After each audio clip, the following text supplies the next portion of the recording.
Graças a Paz, queridos. Estamos aqui para a gravação de mais um vídeo do nosso canal da Igreja Batista em Campinho da Serra 1. Hoje, a nossa abordagem vai ser um pouco diferente do que estamos acostumados a conversar. Hoje nós vamos falar sobre o Deus que dá spoiler.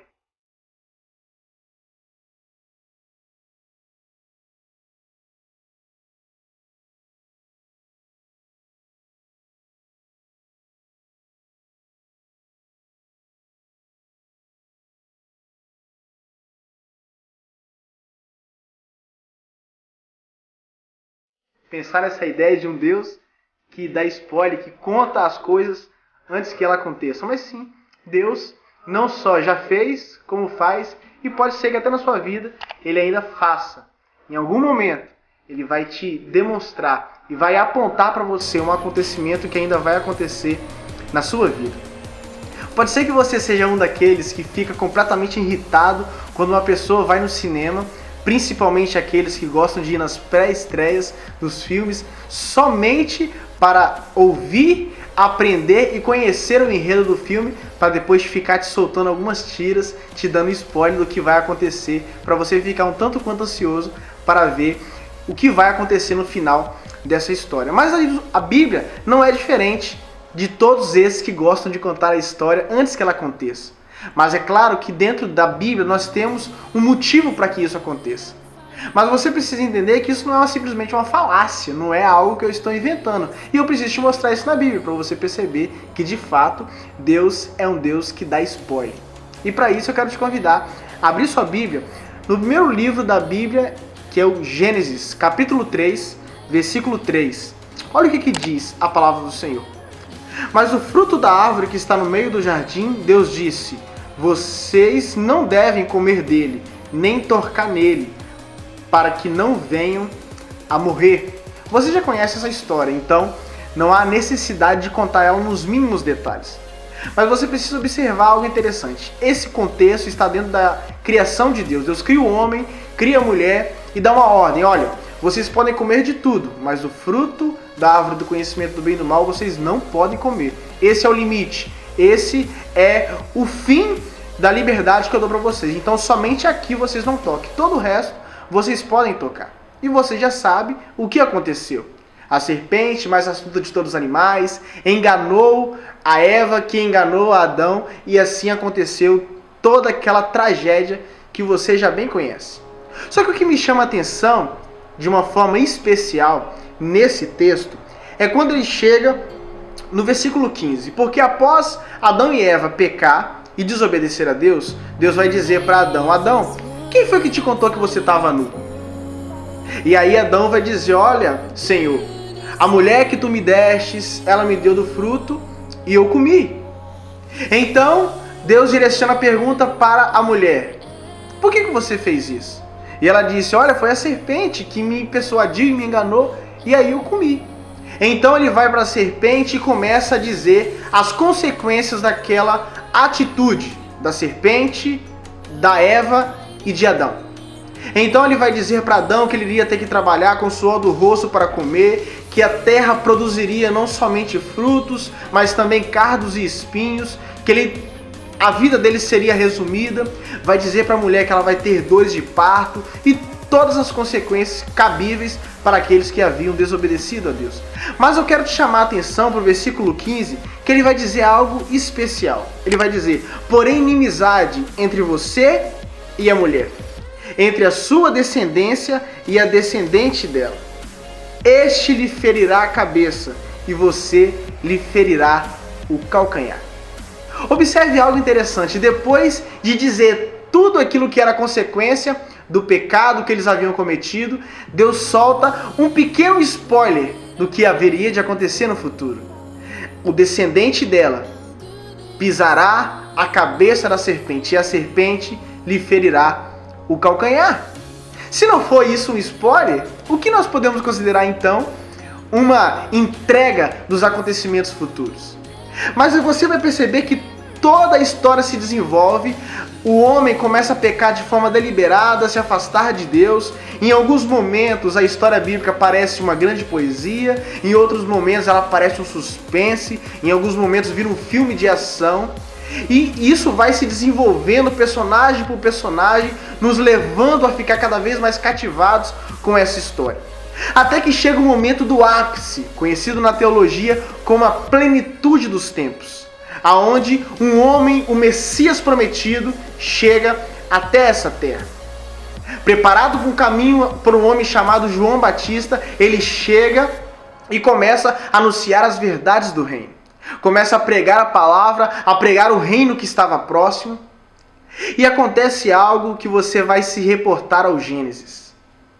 Jesus é preso, levado para Pilatos, para que pudesse ser crucificado. E para isso você precisa observar que em Mateus 27, no versículo 50 vai dizer: e Jesus, clamando outra vez em alta voz, entregou o seu espírito. E aí eu quero que você busque na sua memória o que você leu lá em Gênesis 3.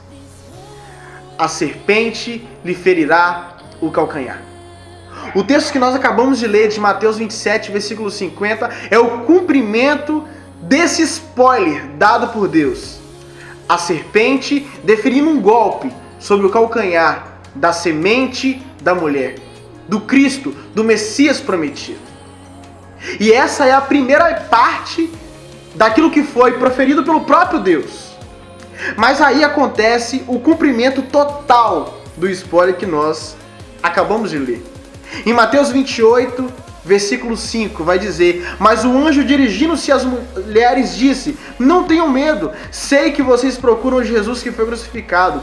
Ele não está aqui, ressuscitou, como tinha dito. Venham ver onde ele jazia. Cristo ressuscitou. E a serpente, que até então achava-se vitoriosa, com o golpe que ela deferiu sobre o calcanhar da semente da mulher, agora ela se vê com a sua cabeça esmagada, porque o Cristo que morreu, ele ressuscitou e vive e reina para todo sempre.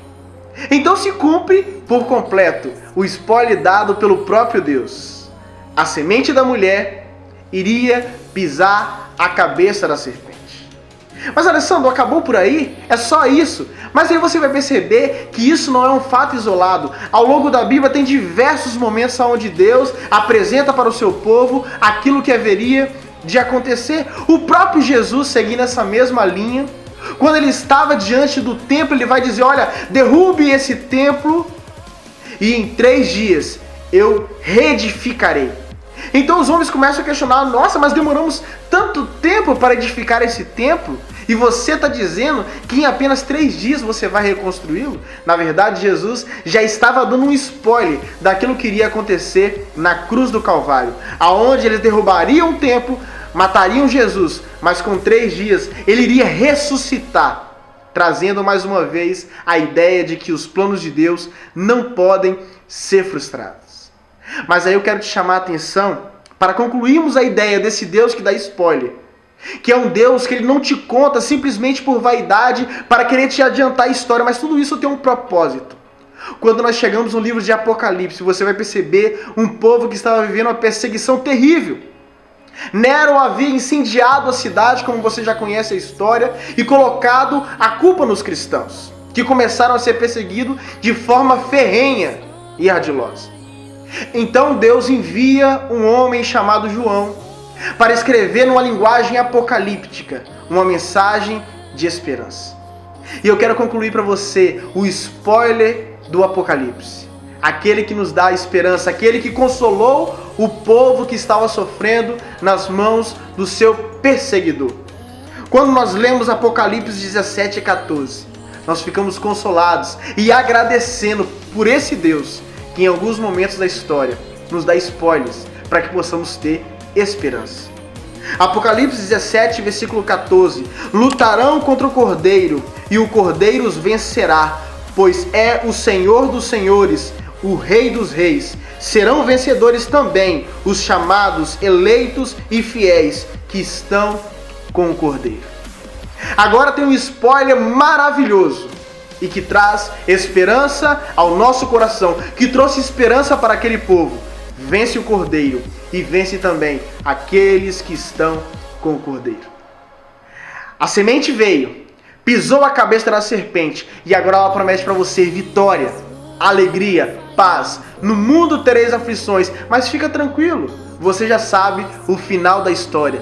Cristo virá buscar a sua igreja e não há o que temer, porque ele já te disse como que vai acabar esse filme. Ele virá te buscar para que você possa viver uma vida completa, uma vida plena e satisfatória na presença dele. Que Deus te abençoe e que você possa compreender com todo o seu coração que mesmo em momentos onde você possa estar angustiado, triste e abalado por as mazelas dessa vida, Deus sempre te dará uma palavra de esperança, às vezes um spoiler, mas para que você possa ter a convicção de que Ele fará de você mais do que vencedor.